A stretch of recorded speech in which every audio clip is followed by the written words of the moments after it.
Raju sir के नाम से इस यूट्यूब चैनल में आपका हार्दिक स्वागत है। वीडियो की स्टडी के अंदर आज हम एमसीक्यू वीडियो लेके आए हैं। AIIMS exams MCQ on non communicable diseases. हमने कुछ नॉन कम्युनिकेबल डिजीज को यहाँ पे पढ़ा है, like trachoma, tetanus and many more. उन नॉन कम्युनिकेबल डिजीज के एमसीक्यू जो है थ्योरी हमने पढ़ा, और थ्योरी के आधार पे कुछ एमसीक्यू जो है इम्पोर्टेंट है। तो अगर आपने थ्योरी के वीडियो को बहुत अच्छे से देखा तो ये एमसीक्यू जो है आप बहुत अच्छे से समझ पाएंगे और इसके जवाब भी आराम से दे पाएंगे।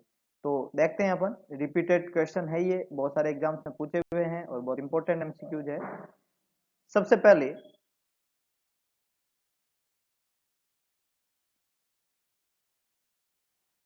The freshly prepared ORS should not be used after. ORS का पैकेट WHO प्रिपेयर्ड ओआरएस जो है वो अवेलेबल होता है।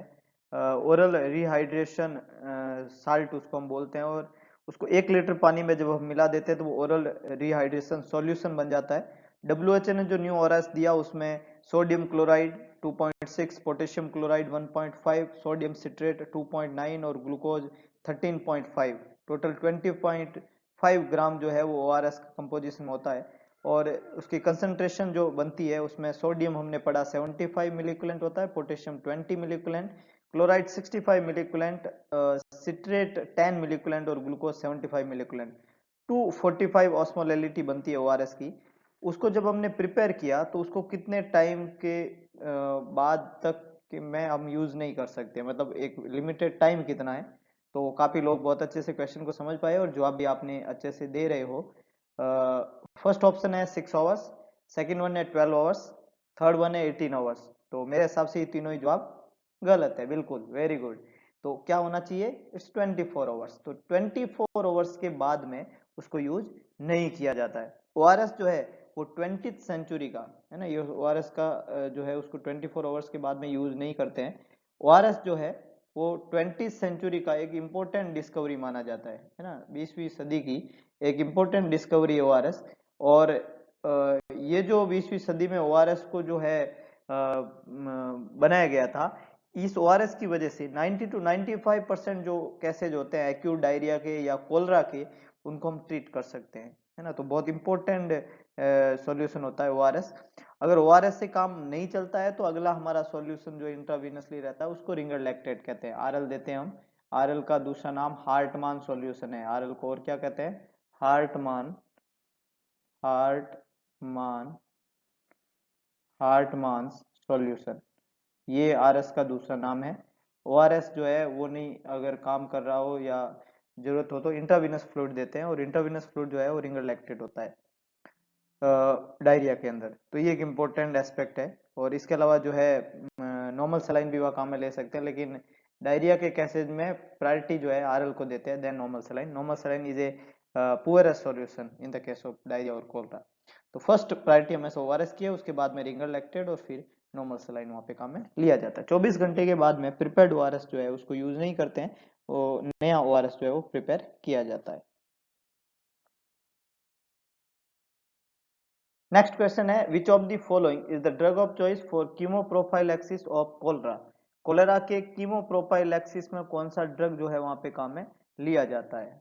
ऑप्शन है टेट्रासाइक्लिन, डॉक्सीसाइक्लिन, फ्लोराजोलिडीन और कोट्रीमोक्साजोल। अगर आपने कोलेरा का लेक्चर जो है वो अच्छे से पढ़ा है तो आप आराम से जवाब दे सकते हैं। हमने वहां पे पढ़ा था कि कोलेरा की ड्रग ऑफ चॉइस जो है वो, यस वेरी गुड, टेट्रासाइक्लिन को माना जाता है। कोलेरा की ड्रग ऑफ चॉइस कौन सी होती है, टेट्रासाइक्लिन। कीमोप्रोफाइलैक्सिस टेट्रासाइक्लिन है।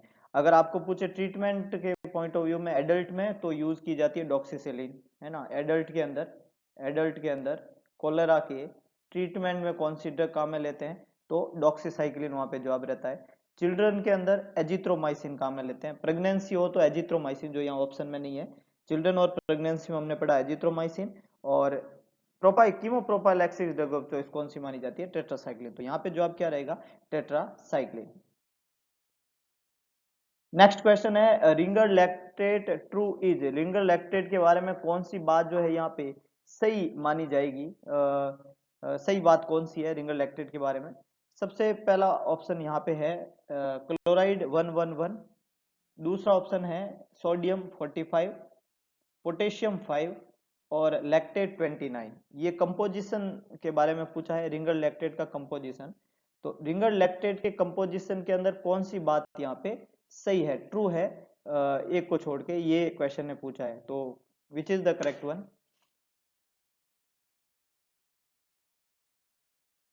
क्लोराइड 111, सोडियम 45, पोटेशियम 5 और लैक्टेट 29। तो जवाब को ढूंढने से पहले हम रिंगर लैक्टेट के कंपोजिशन की बात करते हैं, है ना। रिंगर लैक्टेट जो आरएल होती है उसके अंदर क्या क्या कंपोजिशन में क्या क्या चीजें होती है। तो आरएल के अंदर सोडियम होता है, बिल्कुल होता है। आरएल के अंदर पोटेशियम होता है, ये भी बिल्कुल होता है। आरएल के अंदर सोडियम होता है, पोटेशियम होता है। क्लोराइड होता है, बिल्कुल होता है। तो सोडियम है, पोटेशियम है, क्लोराइड है। इसके अलावा कैल्शियम होता है, तो ये भी होता है। और लैक्टेट होता है, lactate. Sodium, potassium, chloride, calcium और लैक्टेट। सोडियम जो होता है वो आरएल में होता है 130 एम मोल पर लीटर। पोटेशियम जो होता है वो होता है 4। क्लोराइड जो होता है वो होता है 109। कैल्शियम जो होता है वो होता है 1.5 और लैक्टेट जो होता है वो होता है 28। ये कंपोजिशन है आरएल का 134, 109, 1.5 और 28। अब आप देख सकते हो कि क्लोराइड जो है इसकी वैल्यू यहाँ दी हुई है 111, नॉर्मली होता है 109। सोडियम जो है उसकी वैल्यू है 45, नॉर्मली होता है 130। पोटेशियम जो होता है वो होता है 4, यहाँ दिया हुआ है 5। और लैक्टेट जो होता है वो होता है 28, यहाँ दिया हुआ है 29। तो वैसे डायरेक्ट मैच कोई भी वैल्यू यहाँ पे नहीं है, लेकिन फिर भी क्लोराइड जो है उसकी वैल्यू नियर बाय है यहाँ पे 111। और लैक्टेट जो है उसकी वैल्यू नियर बाय है 29। पोटेशियम की वैल्यू थोड़ी ज्यादा दिया हुआ है, 4 नॉर्मली होती है, 5 भी माना जाता है। तो अगर हम ऐसे बात करें तो ये तीनों ऑप्शन जो है वो करेक्ट है, लेकिन सोडियम बिल्कुल भी करेक्ट नहीं है ना। तो रिंगर लैक्टेट के बारे में सही क्या है ये क्वेश्चन ने पूछा है। तो ऐसे हम नॉर्मली देखें तो क्लोराइड, लैक्टेट और पोटेशियम ये तीनों ही बातें लगभग सही मानी जाती है। लेकिन मोर करेक्ट आंसर जो है, अगर आपको चारों में से एक ही चूज करना है तो ज्यादा करेक्ट आंसर कौन सा माना जाएगा? क्लोराइड, है ना। क्योंकि इसकी वैल्यू जो है ज्यादा इतनी मायने नहीं रखती है। पोटेशियम और लैक्टेट की वैल्यू बहुत ज्यादा मायने रखती है ना। तो क्लोराइड को ज्यादा, क्लोराइड के बाद में लैक्टेट मान सकते हैं, पोटेशियम को लिस्ट प्रायोरिटी देंगे। और सोडियम तो है ही नहीं जवाब, क्योंकि 130 और 45 में बहुत बड़ा चेंजेज है। तो यहाँ पे एक आंसर मानना हो तो क्लोराइड 111। और मल्टीपल एस्पेक्ट के आंसर और एक्सेप्ट का क्वेश्चन हो तो सोडियम नहीं है, बाकी तीनों ही आंसर सही है, इस तरीके से। नेक्स्ट है परसिस्टेंट डायरिया इन इन्फेंटीज, मतलब कितने दिन के डायरिया को इन्फेंट के अंदर हम उसको परसिस्टेंट डायरिया के नाम से जानेंगे। तो नॉर्मली हम पढ़ते हैं एक्यूट डायरिया एक कंडीशन होती है और एक परसिस्टेंट डायरिया होता है। तो अगर डायरिया 2 वीक्स के और उसके बाद तक चलता हो तो उसको परसिस्टेंट डायरिया कहते हैं। तो 7 days is the 1 week, 14 days, 21 days और 30 days. The correct answer is, which is the correct one? persistent diarrhea 2 weeks, 2 weeks मतलब 14 days। तो 14 days, very good, 14 days is the correct one. persistent diarrhea infant के अंदर 14 दिन को माना जाता है, 14 days persistent diarrhea। नेक्स्ट है classical dinghy fever is transmitted by. Dinghy fever जो है, डेंगी फीवर के बारे में या डेंगी हेमरेजिक फीवर या डेंगी के बारे में हमने पढ़ा। तो इसको ट्रांसमिट कौन करता है? तो हमने वहां पे पढ़ा ये किसके द्वारा ट्रांसमिट होता है। Here is the option. One is Aedes mosquito, one is Anopheles, one is Culex and one is Mansoinoids mosquito. Which is the correct one? Yes, very good. ये जवाब आप सब लोगों का सही है। Aedes mosquito is the correct one. कौन सा मॉस्किटो? एडीज। एडीज मॉस्किटो जो है वो डेंगी करता है। एडीज मॉस्किटो जो होता है वो येलो फीवर का पॉजिटिव एजेंट है, येलो फीवर, ये भी एडीज मॉस्किटो की वजह से होता है। चिकुनगुनिया जो होता है, चिकुनगुनिया, ये भी एडीज मॉस्किटो की वजह से होता है। चिकुनगुनिया ये भी एडीज की वजह से होता है। फीमेल एनोफ्लीज है एडीज मॉस्किटो, और डेंगी फीवर भी एडीज मॉस्किटो की वजह से होता है। तो Aedes mosquito is the positive agent और transmitting agent of classical dengue fever. Next है which of the following statement are true about dengue except one. Dengue के बारे में कौन सा स्टेटमेंट सही है एक को छोड़कर। फर्स्ट वन है डिक्रीज हिमेटोक्रिट, सेकेंड वन है डिक्रीज प्लेटलेट, थर्ड वन है positive tourniquet test, fourth one है प्लूरल इफ्यूजन प्रेजेंट। तो डेंगू जो फीवर होता है उसके बारे में कौन सी बात सही है एक को छोड़ के, इसका मतलब तीन बातें सही है एक बात गलत है। तो सबसे पहले दो बातें तो हम बहुत अच्छे से जानते हैं कि डेंगू के अंदर थ्रोम्बोसाइटोपेनिया होता है और टूर्निकेट टेस्ट पॉजिटिव आता है। तो ये दोनों बातें तो सही है, इसका मतलब ये तो जवाब नहीं बन सकती क्योंकि हमें जो गलत बात है वो ढूंढनी है। तो डिक्रीज प्लेटलेट काउंट और पॉजिटिव टूर्निकेट टेस्ट ये डेंगू के अंदर होते हैं और ये दोनों सही है। तो ये बातें तो ये यहाँ पे आंसर नहीं बनेगा, गलत बात जो होगी वही आंसर बनेगा। अब दो ऑप्शन है, एक है डिक्रीज हिमेटोक्रिट और दूसरा है प्लूरल इफ्यूजन प्रेजेंट। तो देखिएगा डेंगू जो फीवर जब होता है तो पेशेंट जो होता है वो स्लाइटली डिहाइड्रेटेड रहता है और डेंगू के मरीज को हम हमेशा कहते हैं कि फ्लूइड के इनटेक को बढ़ाओ क्योंकि डेंगू फीवर के अंदर बॉडी में फ्लूइड की क्या होती है, डेफिशिएंसी। जब भी बॉडी में फ्लूइड की कमी होती है तो हमारा बॉडी क्या रहता है, डिहाइड्रेटेड। और जब बॉडी डिहाइड्रेटेड रहता है तो आरबीसी के नंबर जो होते हैं वो ज्यादा जो है शो अप होते हैं पर 100 ml ब्लड के अंदर। और आरबीसी के नंबर का ज्यादा होना हिमेटोक्रिट के ज्यादा होने को इंडिकेट करता है। तो डेंगू फीवर में हिमेटोक्रिट जो है वो डिक्रीज होने की जगह क्या होता है, इंक्रीज होता है। क्या होता है, इंक्रीज। तो इसका मतलब ये जो है ये बात डेंगू के बारे में सही नहीं है। प्लूरल इफ्यूजन जो होता है वो नॉर्मली डेंगू के अंदर एज ए कॉम्प्लिकेशन डेवलप हो जाता है। तो तीन बातें सही है लेकिन हिमेटोक्रिट की वैल्यू डिक्रीज नहीं होती है डेंगू के अंदर, इसलिए यहाँ पे जवाब ये बनेगा, एक्सेप्ट का क्वेश्चन था इसलिए जवाब क्या बनेगा, डिक्रीज हिमेटोक्रिट। क्योंकि डेंगू फीवर के अंदर हिमेटोक्रिट क्या होता है, इंक्रीज देखने को मिलता है। नेक्स्ट है neonatal tetanus is said to be eliminated when the rate is. Neonatal tetanus, tetanus जो डिजीज है उसमें हमने न्यूनेटल टिटनस को डिस्कस किया था और हमने बोला कि न्यूनेटल टिटनस जो है उसका एलिमिनेशन को कब बोलते हैं, मतलब कितने से कम जो है टिटनस के केस आते हैं तब हम उसको एलिमिनेट बोलते हैं।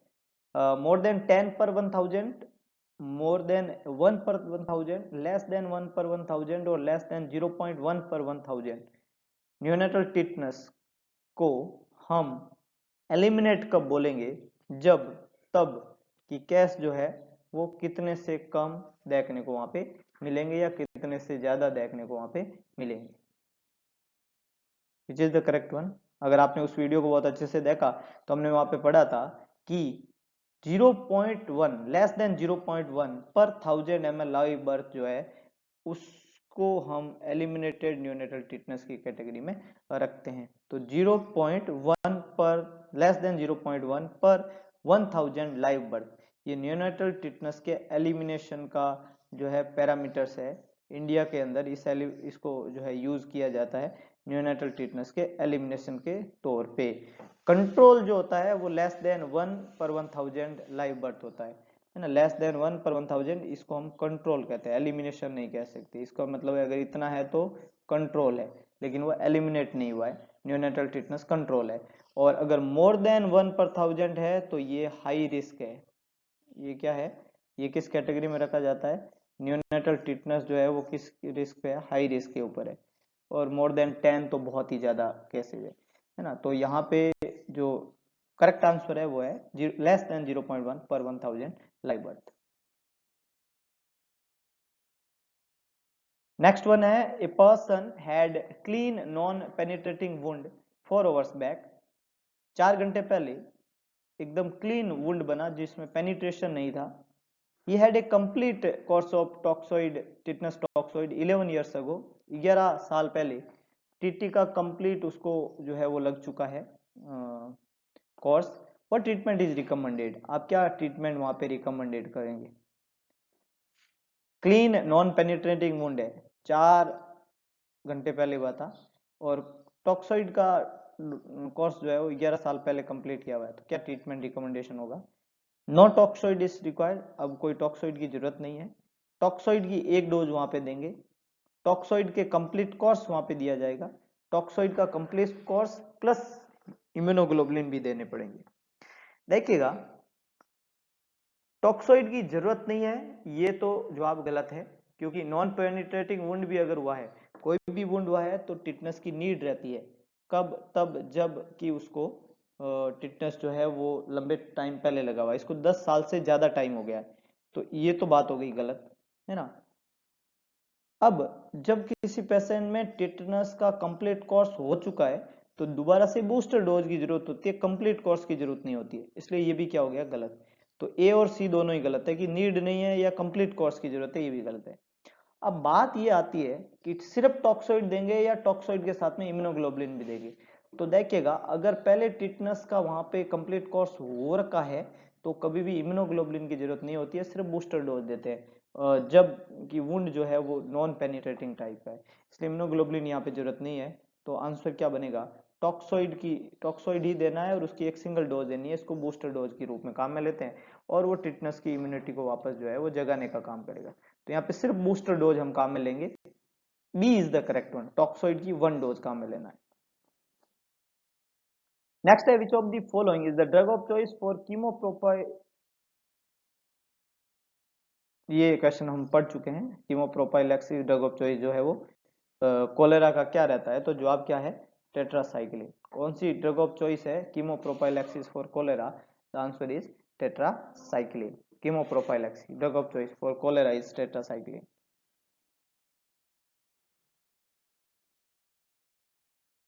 नेक्स्ट है SAFE strategy include all of the following. SAFE strategy जो है उसमें सारी चीजें आती है, include all of the following except one, एक को छोड़ के बाकी सारी चीजें जो है वो सेप स्ट्रेटजी के अंदर इंक्लूड की गई है। तो वो कौन कौन सी है? फर्स्ट ऑप्शन है स्क्रीनिंग, सेकंड ऑप्शन है एंटीबायोटिक, थर्ड ऑप्शन है फेस वॉशिंग, फोर्थ ऑप्शन है एनवायरमेंटल इंप्रूवमेंट। ना सेप स्ट्रेटजी जो है वो हमने कहाँ पे पढ़ी थी? ट्रेकोमा के अंदर। किसमें पढ़ी थी? ट्रेकोमा में। और सेप स्ट्रेटजी में हमने जो है सेप जो है एक मिनोमिक है और इसके आधार पे जो है वहाँ पे तरह तरह के जो है हम कह सकते हैं कि तरह तरह के लाइन ऑफ ट्रीट मतलब सेप स्ट्रेटजी के आधार पे ट्रेकोमा को जो है वो मैनेज किया जाता है। तो इस सेप स्ट्रेटजी में क्या क्या चीजें आती है और क्या नहीं आती ये पूछा है। तो सेप स्ट्रेटजी में एस का मतलब हमने क्या पढ़ा था? सर्जरी। एस का मतलब हमने क्या पढ़ा था? सर्जरी। और सर्जरी किसकी की जाती है? सर्जरी। और सर्जरी किसकी की जाती है? आई की, है ना। ट्रेकोमा जो है आई की डिजीज थी, तो वहां पे एस का मतलब है सर्जरी और सर्जरी की जाती है। ट्राइकाइसिस और एंट्रोपियोन्स दो वर्ड हमने पढ़े थे। ए का मतलब यहाँ पे हमने पढ़ा था एंटीबायोटिक। ए का मतलब क्या पढ़ा था? एंटीबायोटिक्स, ये हमने पढ़ा था एंटीबायोटिक्स, है ना। ए का मतलब हमने पढ़ा था एंटीबायोटिक्स। एफ का मतलब हमने पढ़ा था फेशियल क्लीनलीनेस। फेशियल क्लीनलीनेस मतलब फेस को क्लीन रखना, फेशियल क्लीनलीनेस, क्लीनलीनेस, फेस को जो है वो क्या रखना? क्लीन रखना। और ई का मतलब हमने पढ़ा था एनवायरमेंटल इंप्रूवमेंट। इसका मतलब ई का मतलब हमने पढ़ा था एनवायरमेंटल एनवायरमेंटल इंप्रूवमेंट। तो इसका मतलब एनवायरमेंटल इंप्रूवमेंट यहाँ पे है फेशियल क्लीननेस या फेस वॉशिंग है, एंटीबायोटिक है, लेकिन एस का मतलब सर्जरी है, स्क्रीनिंग नहीं है। और ये एक्सेप्ट का क्वेश्चन था, तो इसमें यही पूछा गया था कि जो है यहाँ पे कौन सी चीज सेप स्ट्रेटजी में नहीं आती है। तो स्क्रीनिंग जो है is not the part of shape strategy, surgery is the part of shape strategy. And shape strategy किस में काम में लेते हैं? ट्रेकोमा के अंदर, ये आपको याद रखना है, वहां पे बहुत इंपॉर्टेंट एस्पेक्ट है ट्रेकोमा में सेप स्ट्रेटजी का यूज। नेक्स्ट वन है which virus is use to produce rabies vaccine. Rabies हमने पढ़ा था डिजीज, और उसमें हमने वैसे तो लासा वायरस वहां पे होता है, दो तरह के वायरस जो है वो रेबीज के अंदर देखने को मिलते हैं। एक हमने स्ट्रीट वायरस पढ़ा और दूसरा हमने फिक्स्ड वायरस पढ़ा। और हमने पढ़ा कि स्ट्रीट वायरस वो होता है जो रेबीज करता है और फिक्स वायरस वो होता है जिससे क्या बनता है? वैक्सीन। Very good. तो वाइल्ड नहीं है यहाँ पे, स्ट्रीट एक वायरस था और फिक्स दूसरा वायरस था। लाइव एटेन्यूएटेड की बात नहीं है। सवाल ने ये पूछा है कि रेबीज का वैक्सीन किस प्रोड्यूस, अगर आपको ये क्वेश्चन या वायरस ये चीजें आपको समझ में नहीं आ रही है तो आपको वीडियो जरूर देखना पड़ेगा थ्योरेटिकल, क्योंकि थ्योरी में हम ये बातें बहुत अच्छे से पढ़ चुके हैं। अगर आपको वो पढ़ा हुआ है तो आपका ये जवाब बहुत आसान हो जाता, नहीं तो आप सोचोगे ये क्या आ गया है रेबीज में, स्ट्रीट वायरस क्या है, फिक्स वायरस क्या है। तो वहाँ पे हमने बहुत अच्छे से डिस्कस किया है। आप थ्योरी वीडियो रेफर करें रेबीज का, और उसके बाद में आप एमसीक्यू देखेंगे तो आपको बहुत अच्छे से ये समझ में आएगा। तो दो तरह के वायरस थे, स्ट्रीट और फिक्स वायरस। तो यहाँ पे जवाब क्या बनेगा, जिससे वैक्सीन प्रिपेयर करते हैं वो कौन सा है, फिक्स वायरस। और जो रेबीज करता है वो कौन सा होता है, स्ट्रीट वायरस, जिससे रेबीज होता है। ये बेसिक बात होती है। और दोनों का इंक्यूबेशन पीरियड हमने अलग अलग पढ़ा था। स्ट्रीट वायरस का इंक्यूबेशन पीरियड बहुत ज्यादा होता है, लगभग जो है 2 महीने तक का होता है। लेकिन फिक्स वायरस का इंक्यूबेशन पीरियड जो होता है दिनों के अंदर होता है, 4 to 6 डेज। इंपॉर्टेंट एस्पेक्ट है। तो यहाँ पे आंसर है फिक्स्ड वायरस।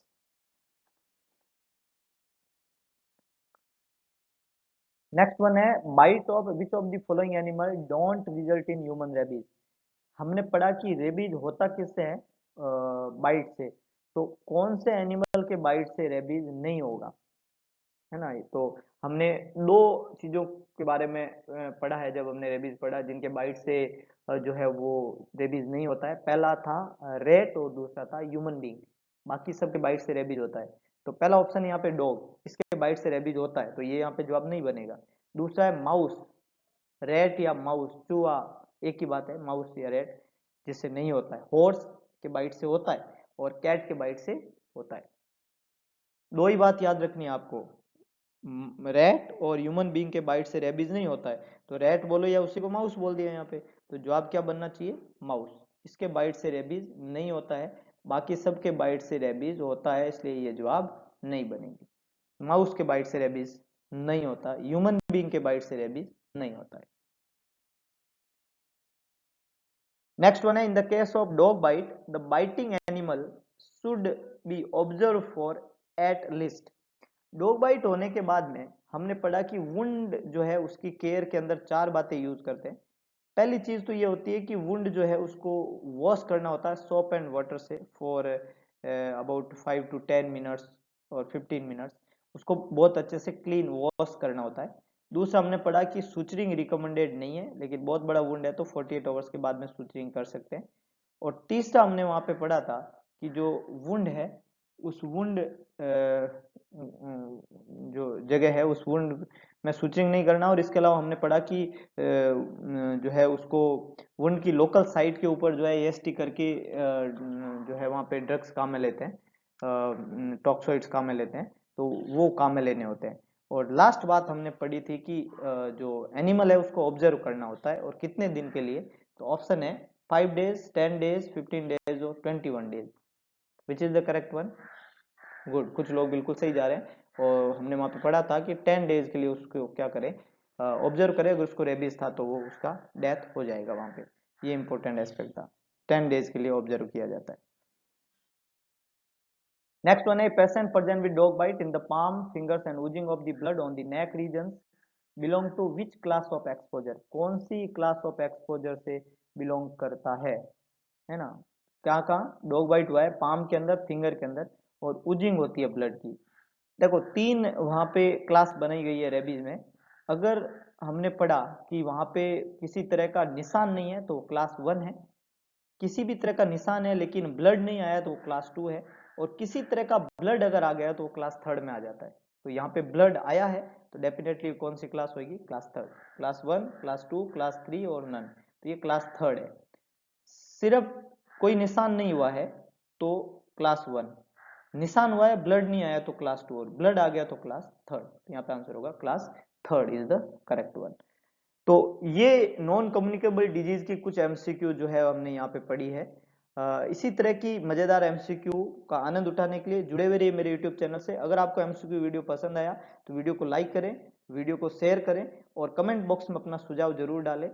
और अगर आपको वास्तव में यहाँ से कुछ मिल रहा है तो मैक्सिमम लोगों तक इस वीडियो को पहुंचाने की जिम्मेदारी जरूर उठाएं। मेरी एक बार पुनः आपसे हाथ जोड़ के विनती है कि जितने लोगों तक आप वीडियो पहुंचाएंगे उतने लोगों का हम भला कर पाएंगे। तो आप ये डिटरमाइन बने कि मैं अब 10 लोगों को आगे वीडियो पहुंचाऊंगा।